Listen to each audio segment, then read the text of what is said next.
Using new ones. Those old chairs are.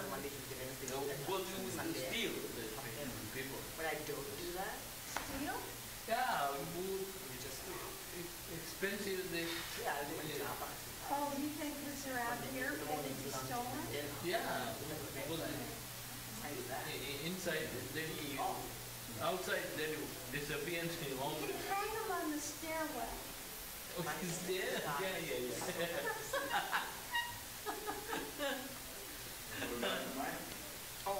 Oh, I forgot.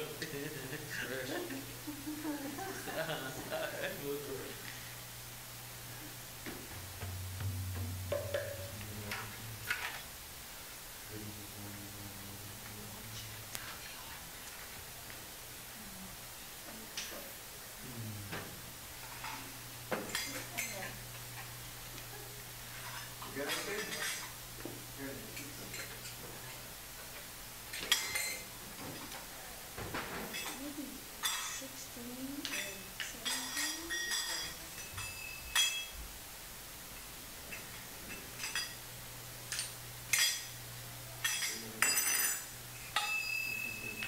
I think 17.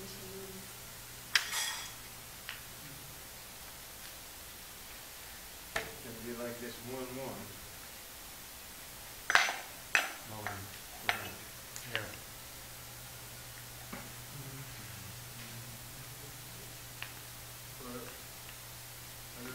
Let's see if our speaker on.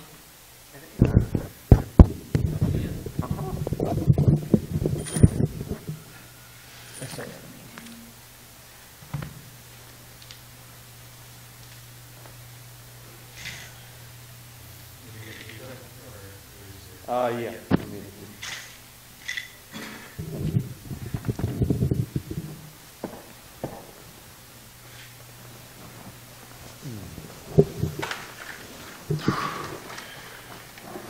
Hare Krishna. I think I pushed the volume up too much. You know how to turn the volume down? The volume? Anyway. Yeah, just turn the two reds, pull them down about a couple of units there.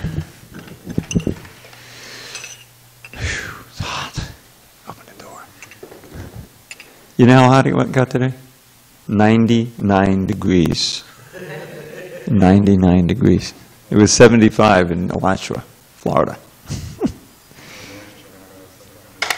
This is crazy. And that's it. The rest of the week, 75, 72. Jaya Radha Madhava Punjabi Hari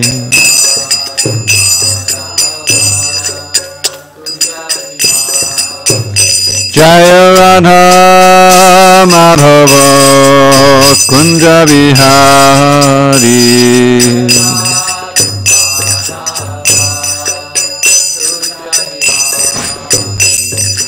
Gopi Janavallabha Girivardhari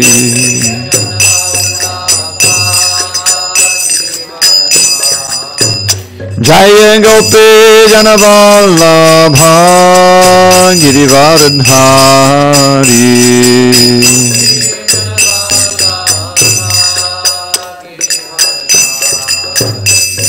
Yashodanandana Prajana Ranjana Yashodanandana Prajana Ranjana Yamuna Tira Vanachari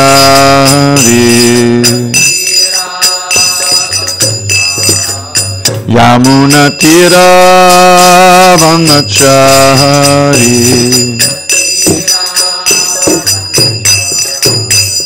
Jaya Radha Madhava Punjabi Hari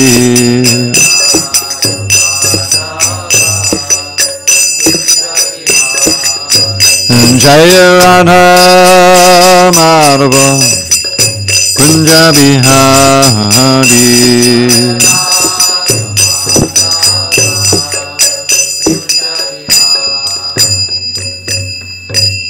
Jai Mr. Pad Paramahamsa, Ashtottara Sri Srimad Divine Grace Sri Sri Bhaktivedanta Swami Prabhupada Ki Jai. ISKCON BBT Founder Acharya Sri Prabhupada Ki Jai. Jai Om Mr. Pad Paramahamsa Parudikacharya Ashtottara Sri Srimad Divine Grace Srila Bhakti Siddhanta Saraswati Thakur Ki Jai. Ananta Koti Vaishnavinda Ki Jai. Namacharya Srila Haridas Thakur Ki Jai. Srimad Bhagavad Gita Ki Jai. Samaveda Bhaktivinoda Ki Jai. All glories to the assembled devotees. All glories to the assembled devotees. All glories to the assembled devotees. All glories to Sri Guru and Gauranga.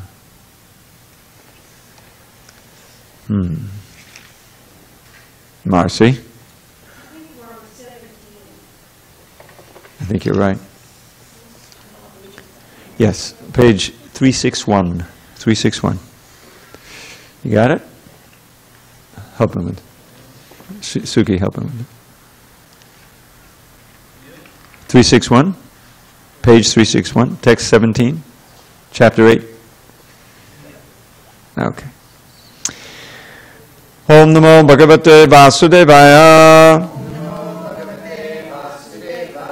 Om Namo Bhagavate Vasudevaya. Om Namo Bhagavate Vasudevaya. Page 361.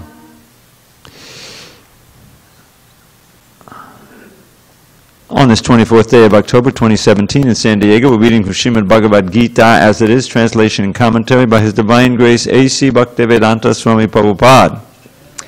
We are in Chapter 8, Attaining the Supreme, Text 17, page 361.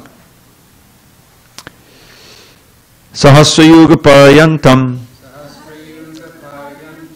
Aharyan Brahmano Viduhu Ratrim Yuga Sahasrantam Teho Ratra Vidojanaha Sahasrayuga Paryantam Aharyan Brahmano Viduhu Ratrim Yuga Sahasrantam Teho Ratra Vidojanaha Sahasrayuga Paryantam Aharyan Brahmano Viduhu Ratrim Yuga Sahasrantam Teho Ratra Vidojanaha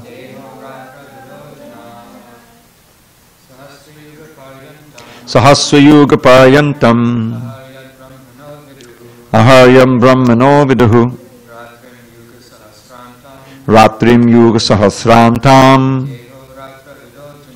Teho Ratra Vidojanaha Sahasrayuga Paryantam Aharyam Brahmano Viduhu Ratrim Yuga Sahasrantam Teho Ratra Vidojanaha Sahasrayuga Paryantam Aharyam Brahmano Viduhu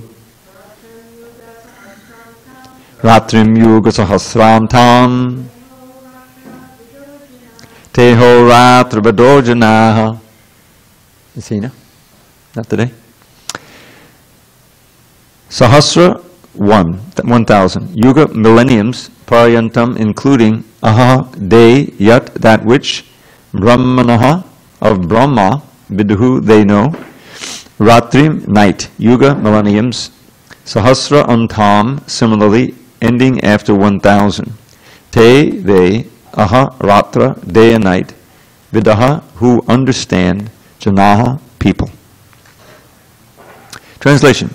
By human calculation, 1,000 ages taken together form the duration of Brahma's one day, and such also is the duration of his night. Purport. The duration of the material universe is limited, It is manifested in cycles of kalpas. A kalpa is a day of Brahma, and one day of Brahma consists of 1,000 cycles of 4 yugas or ages. Now when you hear the word day, especially in these contexts, it means 12 hours, daytime. 1,000 cycles of 4 yugas, Satya, Treta, Dwapara, and Kali. The cycle of Satya is characterized by virtue, wisdom, and religion, there being practically no ignorance and vice. And the yuga lasts 1,728,000 years. In the Treta Yuga, vice is introduced, and this yuga lasts 1,296,000 years. In the Dwapara Yuga, there is an even greater decline in virtue and religion, vice increasing, and this yuga lasts 864,000 years. And finally, in Kali Yuga, the yuga we have now been experiencing over the past 5,000 years, there is an abundance of strife, ignorance, irreligion, and vice, true virtue being practically non-existent, and this yuga lasts 432,000 years. In Kali Yuga, vice increases to such a point that at the termination of the yuga, the Supreme Lord himself appears as the Kalki avatar, vanquishes the demons, saves his devotees, and commences another Satya Yuga. Then the process is set rolling again. These 4 yugas, rotating 1,000 times, comprise one day time of Brahma, and the same number comprise one night. Brahma lives 100 of such years and then dies. These 100 years, by earth calculations, total to 311 trillion and 40 billion earth years. By these calculations, the life of Brahma seems fantastic and interminable. But from the viewpoint of eternity, it is as brief as a lightning flash. In the causal ocean, there are innumerable Brahmas rising and disappearing like bubbles in the Atlantic. Brahma and his creation are all part of the material universe, and therefore they are in constant flux. In the material universe, not even Brahma is free from the process of birth, old age, disease, and death. Brahma, however, is directly engaged in the service of the Supreme Lord in the management of this universe. Therefore, he at once attains liberation. Elevated sannyasis are promoted to Brahma's particular planet, Brahmaloka, which is the highest planet in the material universe, and which survives all the heavenly planets in the upper strata of the planetary system. But in due course, Brahma and all the inhabitants of Brahmaloka are subject to death according to the law of material nature. Om Jnana Timirandasya Jnananjana Salakaya Chakshu Unmidatamena Tasmai Shri Gurave Namaha. I was born in the darkness of ignorance. My spiritual master Srila Prabhupada opened my eyes with the torchlight of knowledge. I offer my humble obeisances unto him and all members of Sri Parampara. So Krishna, having mentioned Brahma Loka in text 16, now expands a little bit on the explanation of Brahma's lifetime and how these time spans are practically inconceivable. So one of the things that I always got from this, whenever Prabhupada talks about this, the different yugas and the day of Brahma and how that's just insignificant, is to just put our own lifetime in perspective. It's practically less than a blink of an eye for Brahma, you know. Now, of course, for lower beings like the insects, our lifetime is inconceivable. They live for a day or 2 days, and we live for many thousands of days, you know. So, this is part of the practically infinite malleability of time, the sense of time. But what all of this consideration should do, we should put into perspective our little petty concerns that we have, you know, what's going to happen tomorrow, and you know, the history and so forth. It's just in the greater scheme of things, it doesn't really mean anything. At the beginning of the second chapter, the beginning of the second canto, Srila Prabhupada is just giving a purport to a verse in which Shukadev Goswami is explaining material life and how. Yeah, we have a book for you over here, on this side. This is the men's side. There you go. Hare Krishna. And he describes there like all of the families and all of our relations and things that we have, they're just like bubbles rising in the ocean, or like a little flotsam and jetsam in the ocean comes together by chance and stays together maybe for a few seconds and then is separated forever. And that's exactly like it is. Our basic relationship is with this body. That's our most intimate relation and what we treasure the most. But it's just a very temporary arrangement. Now, because of our illusion, we're taking this as so important. The most important thing that there could ever be is our life in this body. And so we try with all our might to postpone death, to forget about it, first of all, when we're young. People die, other people die, I don't die. This is more or less the paradigm we live on. Until maybe, one of your friends who's young dies, and it's a huge shock, what a tragedy that is, and all this. But it really is just the material energy working, and we have to rise above it. We have to rise to set our sights on eternity. It's not easy when we're bound by everything temporal like this. And so these descriptions of the life of Brahma, life in the heavenly planets, and all of these vast times concerns should kind of break us out of our spell of being focused on our little lifetime and all of these little things. That really is part of Maya's trick, is to make us very concerned about things that ultimately don't mean anything. They really don't mean it. This is a very radical thing, because when you commit yourself to a certain paradigm of seeing the world, seeing yourself, and you invest in it, you invest your time, you invest your energy, your anxiety, your money in trying to live in a certain way, in a certain place, in a certain time. It's not easy to suddenly come across a philosophy that says, you've been wasting your time. Your entire life is meaningless. Nobody wants to hear that. They say, these guys are nuts. What could be more important than war and peace and all these different, So, there's a lot of this in the Bhagavatam, and some in the Bhagavad Gita, of kind of immediately, we're on this world, and then suddenly the perspective changes, and now we're in Brahmaloka, and we're looking at these vast lifetimes, and what is Brahma's life to us? And we get a little taste of this in Krishna Lila, where Brahma comes down to earth.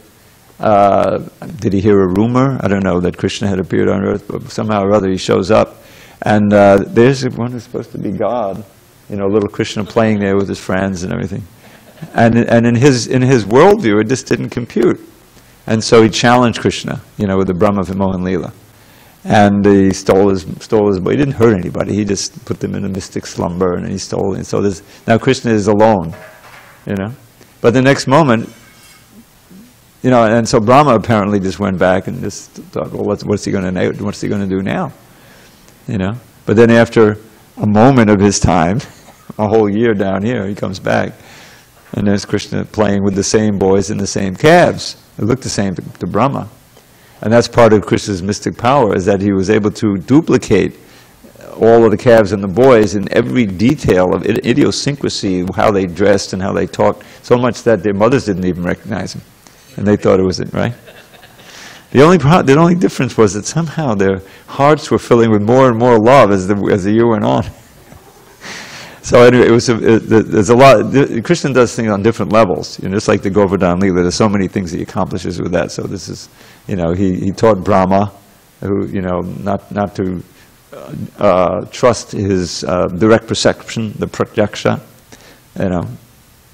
and he was able to enable the cowherd women and the cows to have a personal, physical relationship with him and suckle him, which is the most intimate relationship, giving them a chance to do what they most wanted to do. So, back to our verse here.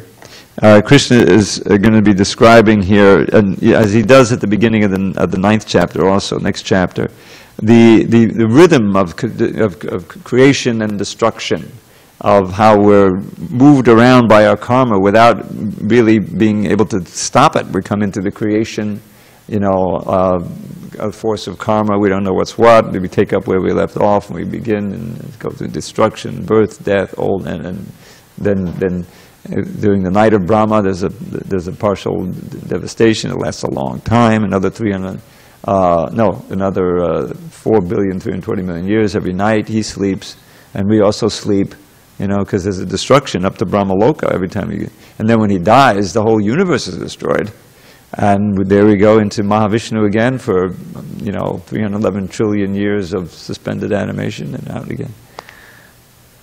Do we really want to continue that? What's the point? So that's the whole idea here, is that we should try to get out. And Krishna mentions here, I think coming up, he describes the spiritual world that will come. No, where is that? Sahasrayuga Paryantam. Padastasmata Bhavanyo. Yeah, that's right. Text 20 is coming up. The couple of verses describing the spiritual world in contrast to all this coming and going. So, any questions on this verse? It's kind of straightforward. Yes, sir. Go ahead. Yeah. I calculated that 1 year was in Brahma's time 1/10,000th of a second. Yeah, I didn't have time to do much. It was more or less as, uh-oh. You calculated it out. Yeah, it's amazing. But considering this time thing, how the question arises when we leave this body, we're supposed to go to heaven. So this time is longer up there, right? In other words, you're able to live for a longer time, for millions of years or something. But it feels like 100 years. It always feels like about 100 years for you. But then if you go to the other place, hell, it feels like even longer because you're suffering. When you go to heaven, time passes so quickly. You're having such a good time. But between bodies, you can experience so much suffering when your mind is separated from the body in such a short period of time. But it seems like a long period. In other words, we can't really tell how long it takes between bodies. And sometimes it's like it's said to be instantaneous, and sometimes it seems to be some time in between. But when just like even in our own body, those are older. I mean, I've experienced it. The time just seems to be just rolling away, going away. 40 years. Of course, in Krishna Kanda, things go differently because there's so much that's the same. The same mantras, the same Mangalartik, the same Hare Krishna. So the sense of time, especially if you're in good consciousness, it just seems to slip away. It just seems like it tends to disappear. I like the example I experienced directly. I was on my way back from New York to SanDiego. I think I might have to go to LA and come down. This was many years ago, maybe 15 years ago, and I had gone to the New York Rath Yatra, and I was coming back. So I got on the plane. It's like 5.5 hours, So I usually read and chant, But this time I was writing a poem, the Kunja Biharashtika poem, and I didn't have any paper, so I was using the in-flight magazines and the napkins and everything. I had a pen, but I was absorbed. And changing this and changing that and meditating on it. And before I knew it, he stepped down. That was what happened. Did we have a layover in Atlanta or something? No, we went to flight all the way across, and those 5.5 hours seemed to disappear. So it's like that. And you read in Lord Chaitanya Lila, it's always happening. They're engaging in Krishna Gita, and the whole night passes. And, they don't even realize, then the sun comes up, and they go, So that's you get a feeling of that. In the spiritual world, famously, according to Lord Brahma, there's no time. There's no past, no future. Not a second passes away as a person like that, which is quite amazing. And also, but the sun comes up because you have to have a sunrise. Krishna wakes up and he milks the cows. He goes out. But it's all just like a set. It's like a movie set. So there's past times, but the time doesn't pass. Go figure. All right, let's do another one. 18, right? Avyakta vyaktayat sarva prabhavantya haragame Rapyagame paliyante tatraiva vyakta sangake. At the beginning of Brahma's day, all living entities become manifest from the unmanifest state. And thereafter, when the night falls, they are merged into the unmanifest again. Okay, no purport, we'll go on. Bhutta grama sevayam bhutva bhutva paliyate ratyagame vashakparta prabhavatyaharagame. Again and again, when Brahma's day arrives, all living entities come into being, and with the arrival of Brahma's night, they are helplessly annihilated. That helplessly is the avasha. It says here automatically, but it means we can't do anything about it. Purport. The less intelligent who try to remain within this material world may be elevated to higher planets and then again must come down to this planet Earth. During the daytime of Brahma, they can exhibit their activities on higher and lower planets within this material world. But at the coming of Brahma's night, they are all annihilated. In the day they receive various bodies for material activities, and at night they no longer have bodies but remain compact in the body of Vishnu. Then again they are manifest at the arrival of Brahma's day. Bhutva bhutva paliyate. During the day they become manifest, that's bhutva bhutva, and at night they are annihilated again, paliyate. Ultimately, when Brahma's life is finished, they are all annihilated and remain unmanifest for millions and millions of years. And when Brahma is born again, in another millennium, they are again manifest. In this way, they are captivated by the spell of the material world. But those intelligent persons who take to Krishna consciousness use the human life fully in their devotional service of the Lord, chanting Hare Krishna, Krishna Krishna, Hare Hare, Hare Rama, Rama Rama, Hare Hare. Thus they transfer themselves, even in this life, to the spiritual planet of Krishna and become eternally blissful there, not being subject to such rebirths. So, Lord Chaitanya in his teachings to Rupa Goswami, Hare Krishna, welcome. Brahmanda Brahmate Gon Bhagyavan Jeev Guru Krishna Pasarai Pai Bhakti Lata Bij. This is a very important verse where Lord Chaitanya is saying, just as described here, the living entities wandering in the Brahmanda. Brahmanda means the egg of Brahma. It's like a big egg because there's water in the middle, it's liquid, and it's covered by 7 huge coverings, as we're learning in the morning. And so we're going everywhere. According to our activities, we go up, we come down, we stay on the earth, we get annihilated, we get born again. It's going on and on and on. So that's called Brahmande Brahmante, wandering. But the fortunate jiva, Bhagyavan Jeev, fortunate jiva, amongst millions and uncounted trillions, Guru Krishna Pasare Pai Bhakti Lata Bij. By the mercy of both spiritual master and Krishna, one gets the seed of the creeper of devotion. Now what is this creeper? It's described like a creeper in the heart. It's a plant that you water, and it's a plant of desire. Now there are many creepers that we're already watering in there. And we're tasting the fruit, sometimes it's bitter fruit. You know, we think we're going to enjoy, and actually we suffer from what we're cultivating in there. And we all know that. But this seed is different, because this seed gives the creeper of bhakti. Bhakti is really a cultivation of desire, which culminates in love of Krishna. Desire to serve Krishna, to know Krishna, to love Krishna. It's a desire. But it's a delicate creeper, because there's so many do's and don'ts that we have to avoid. We have to do the do's and avoid the don'ts. Otherwise, we're going to keep cultivating those weeds, and they'll choke the actual creeper.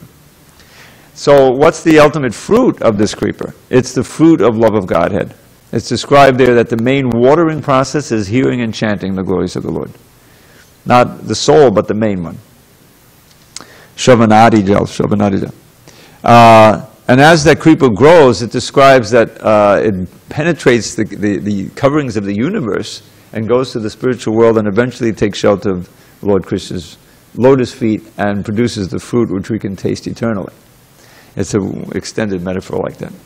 So, in perspective of that, that's really what we're trying to do, is to get out of this universe, all of this bhutva paliyate. This is the prison of the material world. We put so much energy into a certain body, a certain mentality, even lower mentality.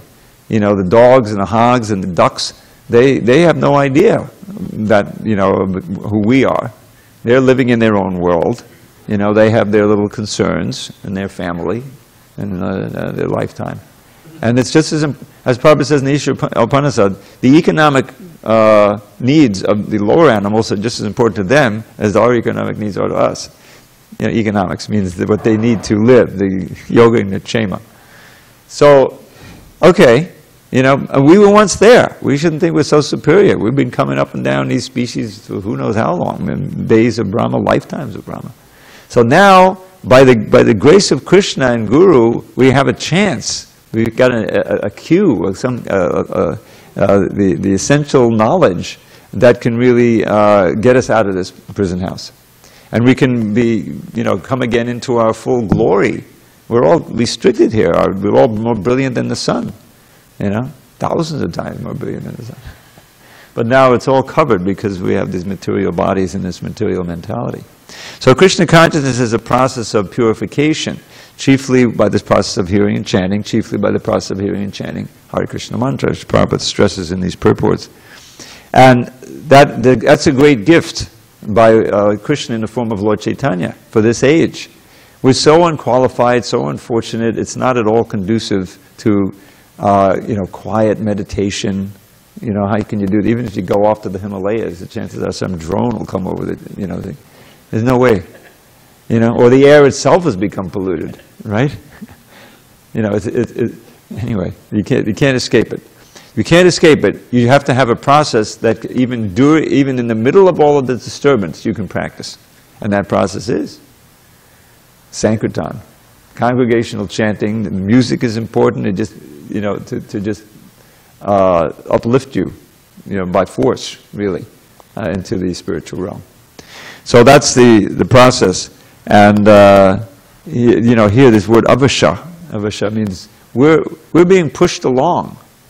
The only freedom we have is to choose Krishna, and gradually you become free by purification. How do you become free? Because your senses are no longer attracted to the poisonous sense gratification. Vishaya visha. I always marvel that Sanskrit language is so wonderful. Vishaya means sense gratification, and visha means poison.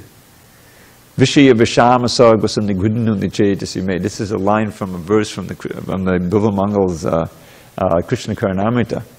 He says, Modoratada smitam madavamugna makam budaham madishiki pinchadanchata manoga kachapachayam Vishaya vishamasa gosani gudnuni chetasime vibalavilochinam kimabadham chakastachadam.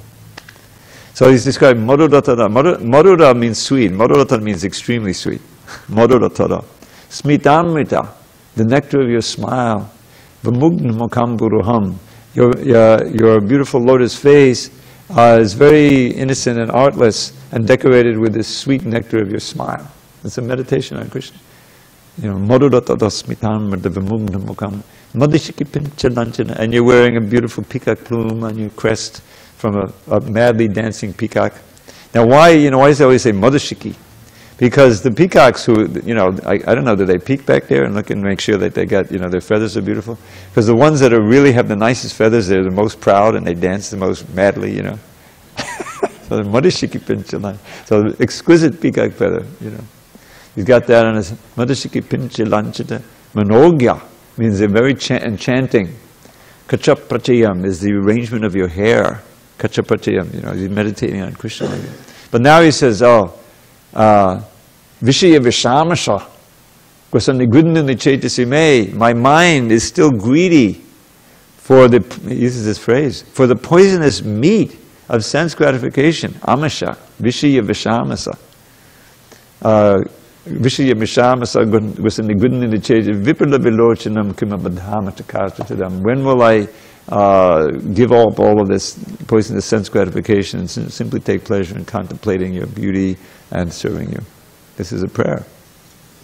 So that's really what we have to turn our attention to, because otherwise we can easily get intoxicated and bewildered, you know, thinking that sense gratification in the mode of goodness is where it's at. You know, that's another one of Maya's tricks. That won't help us. You know, we need to come to the mode of goodness, but on that platform practice devotional service, and really which is characterized by vairagya and vidya, by knowledge and detachment. And that detachment becomes strong by the practice of devotional service, actually engaging the senses of the mind in hearing and chanting and serving Krishna. So, but this knowledge of Gita is very important as a foundation. So you have a philosophical foundation, because we're so conditioned. It's very easy to get drawn, the mind to get pulled away, you know, by the glare of the material energy. Okay, any questions on that? 7:50. All right, let's continue. Now it takes 20. All right, so now he's going to be describing the spiritual world beyond this creation and destruction. Text 20. Parastasmato bhavonyo vyakto vyaktat sanatanaha yaksa sarveshu bhuteshu nashyatsu navinashyati. Yet there is another unmanifest nature which is eternal and is transcendental to this manifested and unmanifested matter. It is supreme and is never annihilated. When all in this world is annihilated, that part remains as it is. Purport. Krishna's superior spiritual energy is transcendental and eternal. It is beyond all the changes of material nature, which is manifest and annihilated during the days and nights of Brahma. Krishna's superior energy is completely opposite in quality to material nature. Superior and inferior nature are explained in the 7th chapter. So this verse Prabhupada would quote all the time, because the idea is that there are two kinds of avyakta. Avyakta means invisible or unmanifest. Manifest, you look it up in the dictionary, means visible. So here he says avyaktat, means that he just described how Brahma is born, and the living entities are sometimes manifest and sometimes unmanifest. And this whole material energy, although it's eternal, is not always manifest. Sometimes it's drawn within the body of Mahavishnu and is not seen. But that material energy is still there. And then it becomes manifest by a whole process of, you know, creation. But beyond all this manifest and unmanifest material energy, there's an unmanifest world that is never annihilated. It never changes. That's the eternal world, where we really want to be. We ourselves are eternal. All of this change in one body and then death and all of this stuff is artificial for us. It's not who we are. That's why every living entity, you know, every little bug or insect or whatever it may be, what to speak of human beings, we recoil at our death, at being, you know, annihilated, because that's not natural for us. The living being is Satchidananda, is eternal, but we've lost that eternity by identifying with this temporary body. So that's the basic understanding from chapter 2. But now, how do we live spiritually? So we're not again bewildered by the phantasmagoria of this world. That's the art and science of Krishna consciousness, to engage the senses and the mind in the eternal, just like this form of Krishna. Now, of course, it was once a block of marble. We know that, and then it was carved and so forth. But the idea is that the deity is not really the marble statue. The deity is Krishna, is God, who relates to us through the deity form according to our purity, according to our desire and our actual devotion. And there's some wonderful stories of the deity actually talking to people and like that. But the point is that there will come a time when this whole building, this whole earth is destroyed, and the deity form will no longer be there. But the deity himself, Krishna himself, is never destroyed, just as we're never destroyed. So that's a gift. This is a blessing of Krishna, that he comes in that way. What to speak of is the holy name. The holy name, it doesn't matter where you are. You can be in a temple, you can be in the middle of the desert somewhere, you can still chant it. Krishna is present there. If you chant, you vibrate the sound. So to live a life in which from the moment you get up to the moment you take rest, you're always connected. You're remembering Krishna, you're serving Krishna, and you're, by great determination, because we're so habituated, refusing to serve the material energy and become absorbed in that. because of your knowledge and because of your understanding, then that's the path out of this world, and the only path, really. And on the hopeful side, any progress we make is to our eternal benefit. We're on the way back to Godhead. How fast we go and how soon we get back there, that's up to us. But we're on the path. Sorry, you can't be any good karmis anymore. It's spoiled for you. You may try, but you'll be more miserable than you ever were. I've seen it. The thing is, how can you, it's so hard.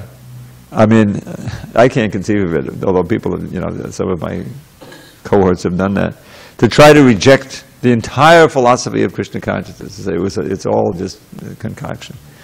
When actually, in the philosophy, we say, no, the other side is actually a complete illusion, right? and the real proof of it is that the proof is always in the life of the realized souls. And you can see their lifestyle and what they experience.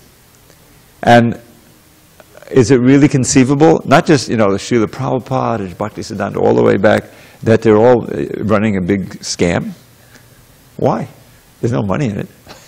In other words, there's no reason for them to lie and tell us, if they say, yes, we actually experience Krishna, we see Krishna. So it's a question of what we're going to believe. As they say, are you going to believe Krishna, or are you going to believe your lying eyes? And we believe, yeah, the material eyes do lie. They seem to, anyway. So faith is essential, and that comes through several ways. One is by associating with the faithful, by reading the books written by the great acharyas who have no doubt because they experience directly, and by our experiencing directly also, by taking part in the process. And then your doubts are gradually removed. Now, if you're really determined, to turn away from Krishna again, you can cultivate doubts again, by making offenses. But it's not a very, you're just postponing, you're just prolonging the agony of life in the material world. Okay, next verse also is describing that world. Avyakto charet yuktas tamahu padamam gatim yam prapya nanavartante tadama padamam mama. That which the Vedantists describe as unmanifest and infallible, that which is known as the supreme destination, that place from which, having attained it, one never returns, that is my supreme abode. Purport: the supreme abode of the personality of Godhead, Krishna, is described in the Brahma Samhita, or Brahma Samhita, as the Chintamani Dham, a place where all desires are fulfilled. The supreme abode of Lord Krishna, known as Goloka Vrindavan, is full of palaces made of touchstone. There are also trees called desire trees that supply any type of eatable upon demand. And there are cows, known as Surabhi cows, which supply a limitless supply of milk. In this abode, the Lord is served by hundreds of thousands of goddesses of fortune, or Lakshmis, and he is called Govinda, the primal Lord, and the cause of all causes. The Lord is accustomed to blow his flute, Venam Kwanantam. His transcendental form is the most attractive in all the worlds. His eyes are like lotus petals, and the color of his body like the color of clouds. He is so attractive that his beauty excels that of thousands of cupids. He wears saffron cloth, a garland around his neck, and a peacock feather in his hair. In the Bhagavad Gita, Lord Krishna gives only a small hint of his personal abode, Goloka Vrindavan, which is the supermost planet in the spiritual kingdom. A vivid description is given in the Brahma Samhita. Vedic literature, Katha Upanishad 1.3.11, states that there is nothing superior to the abode of the Supreme Godhead, and that abode is the ultimate destination. Purushan param kinchit sakashta padamagatihi. When one attains to it, he never returns to the material world. Krishna's supreme abode and Krishna himself are non-different, being of the same quality. On this earth, Vrindavan, 90 miles southeast of Delhi, is a replica of that supreme Goloka Vrindavan located in the spiritual sky.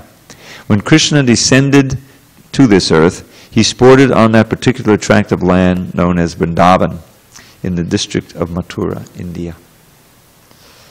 So, as Prabhupada mentions, it's just a hint of, but we have vivid descriptions in the Srimad Bhagavatam. There's some beautiful descriptions of the kingdom of God. And in the writings of the Goswamis, there's more vivid description. So we should be attracted to go there, but we should know that going there means loving Krishna, learning to love Krishna. And in an earlier purport, Prabhupada gave a hint of that when he said, even in this lifetime, right? What was that?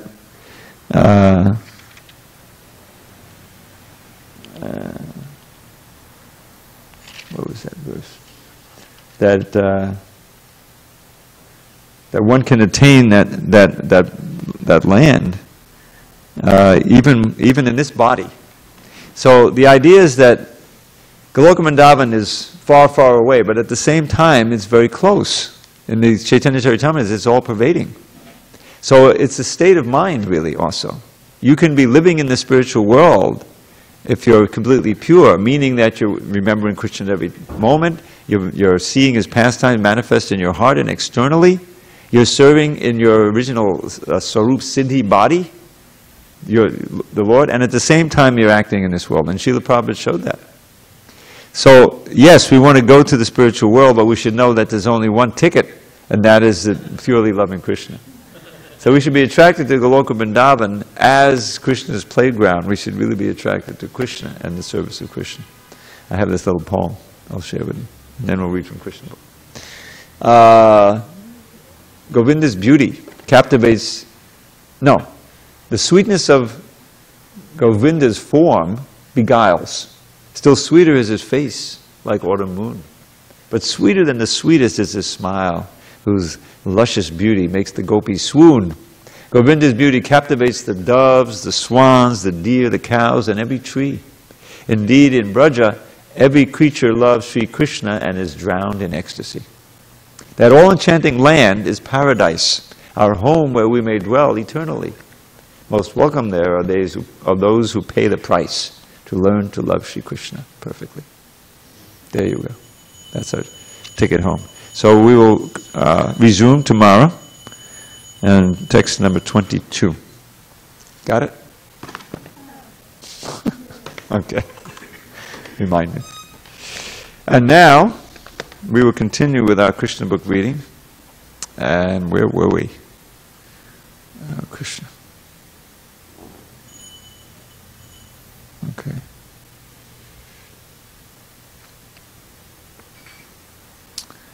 That's not where we were. Oh, I forgot the chapter we were on. Do you remember?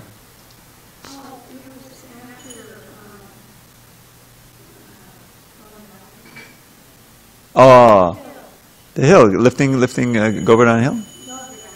Okay, all right, let's go there. Thank you. I didn't put a bookmark, which I won't do. I won't make that mistake again. Okay. We're going to start with chapter 28. This is saving Nanda Maharaj from Varuna. Now, Varuna is the god of the waters.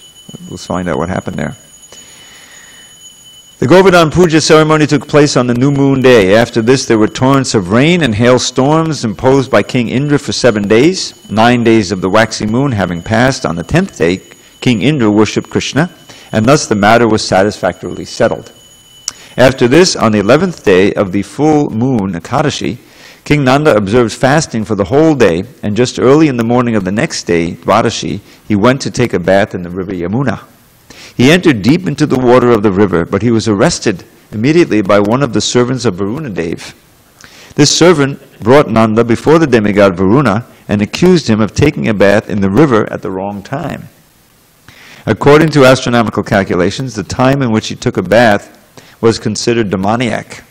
The fact was that Nanda wanted to take a bath in the river Yamuna early in the morning before the sunrise, but somehow or other he was a little too early, and he bathed at an inauspicious time. Consequently, he was arrested. When Nanda was taken away by one of Varuna's servants, Nanda's companions began to call loudly for Krishna and Balaram. Immediately, Krishna and Balaram could understand that Nanda had been taken by a servant of Varuna. Thus, they went to the abode of Varuna, for they were pledged to give protection to the inhabitants of Vrindavan, who were all unalloyed devotees of the Lord. Devotees having no shelter other than Krishna naturally cry to him for help, exactly like children who don't know anything but the protection of their parents. The demigod Varuna received Krishna and Balaram with great respect and said, "My dear Lord, actually at this very moment, because of your presence, my life as the demigod Varuna has become successful. Although I am the proprietor of all the treasures in the water, I know that such possessions do not make for a successful life. But at this moment, as I look at you, my life is made completely successful because by seeing you, I no longer have to accept a material body. Therefore, O Lord, O Supreme Brahman and Super Soul of everything, let me offer my respectful obeisances to you.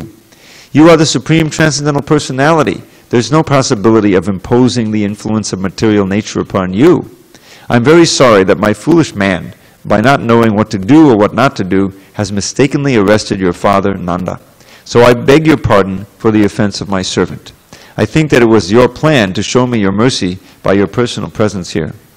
My dear Lord Krishna, Govinda, please be merciful to me. Here is your father. You can take him back immediately." In this way, Lord Krishna rescued his father and presented him before his friends, bringing them great jubilation. Nanda was surprised that although the demigod was so opulent, he offered such respect to Krishna. That was very astonishing to Nanda, and he began to describe the incident to his friends and relatives with great wonder. So they've already had this lifting of the Govardhan hill, and they said, that's a little bit strange. Here's this 7-year-old boy, we love him and everything, but he lifted the hill, so they have this chapter called Wonderful Krishna. They're kind of wonder-struck. And Nanda Maharaj said, yeah, you're right. Actually, Gargamuni told me this would be a very exceptional boy, and he'd be just like the Narayan, but he's not Narayan. So now another incident comes, and so the men are still puzzled again, and they think, well, maybe he is Vishnu. So you'll see he shows them the spiritual world. Nanda was surprised, as we just read. Actually, although Krishna was acting so wonderfully, Nanda and Mother Yashoda could not think of him as the Supreme Personality of Godhead. Instead, they always accepted him as their beloved child. Thus, Nanda did not accept the fact that Varuna worshipped Krishna because he was God. Rather, Nanda took it that because Krishna was such a wonderful child, he was respected even by Varuna. The friends of Nanda, all the coward men, became eager to know if Krishna was actually the Supreme Lord and if he was going to give them all salvation.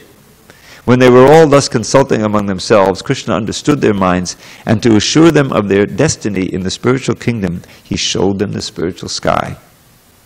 Generally, ordinary persons are engaged simply in working hard in the material world, and they have no information that there is another kingdom or another sky, which is known as the spiritual sky, where life is eternal, blissful, and full of knowledge.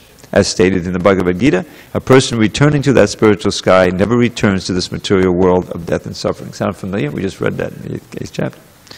Krishna is always eager to give information to the conditioned soul that there is a spiritual sky far, far beyond this material sky, transcendental to the innumerable universes created within the total material energy. Krishna is, of course, always very kind to every conditioned soul, but, as stated in the Bhagavad Gita, he is especially inclined to the pure devotees. Hearing their inquiries, Krishna immediately thought that his devotees in Vrindavan should be informed of the spiritual sky and the Vaikuntha planets therein. Within the material world, every conditioned soul is in the darkness of ignorance. This means that all conditioned souls are under the concept of bodily existence. Everyone is under the impression that he is of this material world. And with this concept of life, everyone is working in ignorance in different forms of life. The activities of the particular type of body are called karma, or fruit of action. All conditioned souls, being under the impression of the bodily concept, are working according to their particular type of body. These activities are creating their future conditioned life. Because they have very little information of the spiritual world, they do not generally take to spiritual activities, which are called bhakti yoga.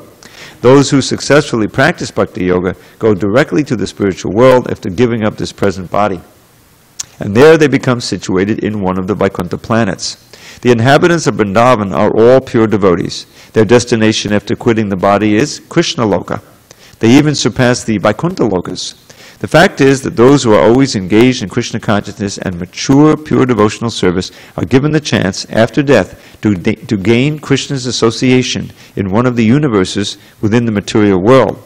Krishna's pastimes are continuously going on, either in this universe or in another universe. Just as the sun globe is passing over many places across this earthly planet, so Krishna Leela, or the transcendental advent and pastimes of Krishna, are also going on continuously, either in this or another universe. The mature devotees who have completely executed Krishna consciousness are immediately transferred to the universe where Krishna is appearing. In that universe, the devotees get their first opportunity to associate with Krishna personally and directly. The training goes on, as we see in Vrindavan Leela of Krishna within this planet. Krishna therefore revealed the actual features of the Vaikuntha planets so that the inhabitants of Vrindavan could know their destination. And we'll finish the chapter tomorrow. All glories to Srila Prabhupada. Hari Hari Bol.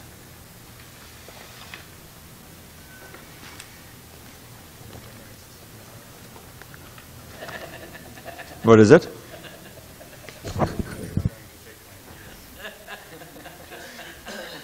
here in the temple.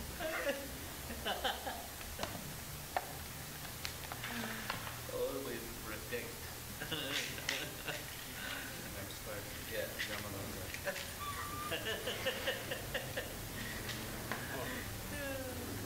Always protect. That was bingo. Imagine what we worked on tonight. What? You mean the Krishna? Yeah. Yes, I know. Isn't that great? Yeah, yeah. I love things like that. Did you come? You want to come here? Yeah, we'll come. A little bit. Yeah.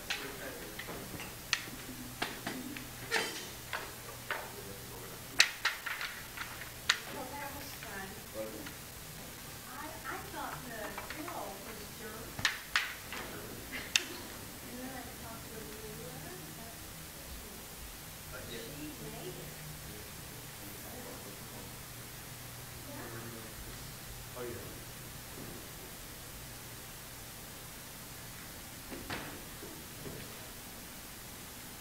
But I think it was a little far back.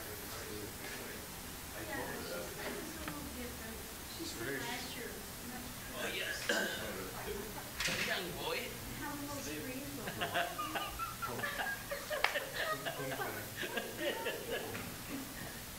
Oh my God. So solid.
ISKCON BBG founder authority, Srila Prabhupada ki jai. Jaya Vishnu Maharaj Paramahamsa, Rika Acharya, Ashtotra, Sri Srimad Mahendri, Srila Bhakti Siddhanta Saraswati Thakur ki jai. Ananda Goti Vaishnava ki jai. Namacharya Srila Haridas Thakur ki jai. Prem se kaho Sri Chaitanya Bhavanityananda, Sri Advaita Gadadhar, Sri Vasari Gaura Bhaktivinoda ki jai. Sri Sri Radha Krishna, Gokurna, Sham Sundar, Sri Gomadan ki jai. Vrindavan Dham ki jai. Ramani Mayapur Dham ki jai. Srinapuri Dham ki jai. Gaunami ki jai. Nami ki jai. Tulsi Devi ki jai. Bhakti Devi ki jai. Sri Harinam Sankirtan ki jai. Satsang Bhakti Station ki jai. Sri Prabhupada ki jai. Dravida Prabhu ki jai. All glory to these something glories. All glory to these something glories. All glory to these something glories. All glory to the Lord. Namaste Namaste.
that enough for you? How about a food? One or two. A sweet? We have lots. And spoon. And some milk. Ready? Would you like some prasad? Please come forward. Name again? Yeah.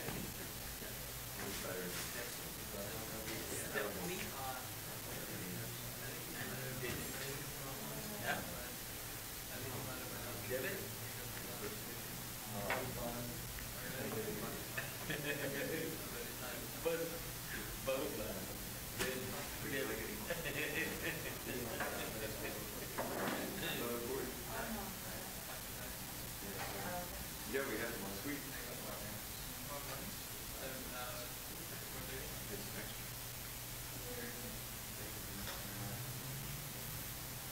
Any milk? How about a little milk in here? You got milk? Half is okay?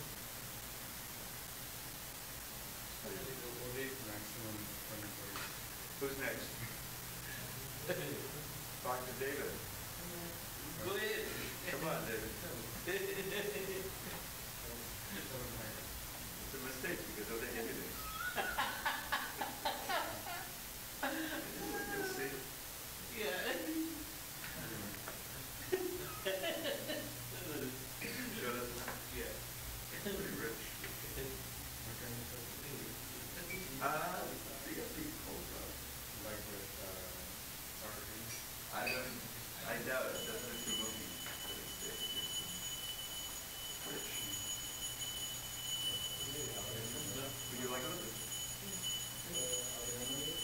Another man. Tuesday is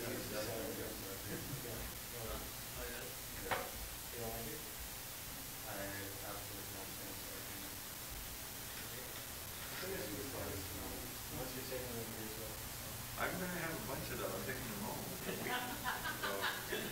So, what is this? Pencil sweet? They can have some.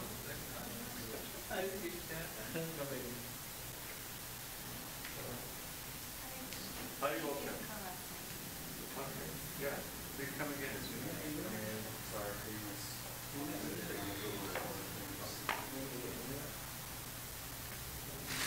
You're not having it. Oh, you had this. What's this? Oh,